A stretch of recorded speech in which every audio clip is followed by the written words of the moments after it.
Welcome to my YouTube channel. SSLC biology പരീക്ഷയിൽ ചോദിക്കാൻ സാധ്യതയുള്ള ഇമ്പോർട്ടൻറ്റ് ചോദ്യങ്ങളാണ് നമ്മളിപ്പോൾ ഡിസ്കസ് ചെയ്തുകൊണ്ടിരിക്കുന്നത്. അതിൽ പ്രധാനപ്പെട്ടതാണ് കണ്ണിലെ ദ്രവങ്ങളെ പറ്റി. കണ്ണിൽ 2 ദ്രവങ്ങളാണുള്ളത്, അക്വസ് ദ്രവം, വിട്രിയസ് ദ്രവം. കണ്ണിലെ അറകളും ദ്രവങ്ങളും. കണ്ണിന് 2 അറകളാണുള്ളത്. കോർണിയയ്ക്കും ലെൻസിനും ഇടയിലുള്ള അറ അക്വസ് അറ. കോർണിയയ്ക്കും ലെൻസിനും ഇടയിലുള്ള അറ അക്വസ് അറ. ജലസദൃശ്യമായ അക്വസ് ദ്രവമാണ് ഇവിടെയുള്ളത്. ജലസദൃശ്യമാണ് അക്വസ് അറയിൽ. അതിൽ നിറഞ്ഞിരിക്കുന്ന ദ്രവമാണ് അക്വസ് ദ്രവം. ഇത് ടിഷ്യൂ ദ്രവം പോലെ രക്തത്തിൽ നിന്ന് ഊറിയിറങ്ങുകയും തിരിച്ച് രക്തത്തിലേക്കു തന്നെ ആഗിരണം ചെയ്യപ്പെടുകയും ചെയ്യുന്നു.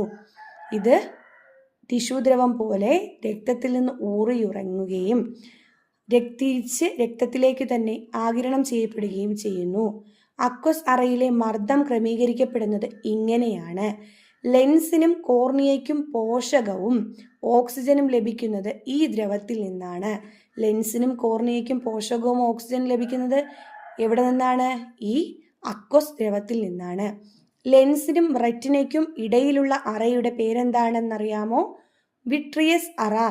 ലെൻസിനും റെറ്റിനയ്ക്കും ഇടയിലുള്ള അറയാണ് വിട്രിയസ് അറ. അവിടെയുള്ള ജെല്ലി പോലെയുള്ള സുതാര്യമായ വിട്രിയസ് ദ്രവം നേത്രഗോളത്തിൻ്റെ ആകൃതി നിലനിർത്തുന്നു. ലെൻസിനും റെറ്റിനയ്ക്കും ഇടയിലുള്ള അറയാണ് വിട്രിയസ് അറ. അവിടെയുള്ള ജെല്ലി പോലെയുള്ള സുതാര്യമായ വിട്രിയസ് ദ്രവം നേത്രഗോളത്തിൻ്റെ ആകൃതി നിലനിർത്തുന്നു. ഇത്ര കാര്യങ്ങളാണ് ദ്രവങ്ങളെപ്പറ്റി കമ്പയർ ചെയ്ത് എഴുതാനായിട്ട് ചോദിക്കുമ്പോൾ നിങ്ങൾ എഴുതേണ്ടത്. താങ്ക്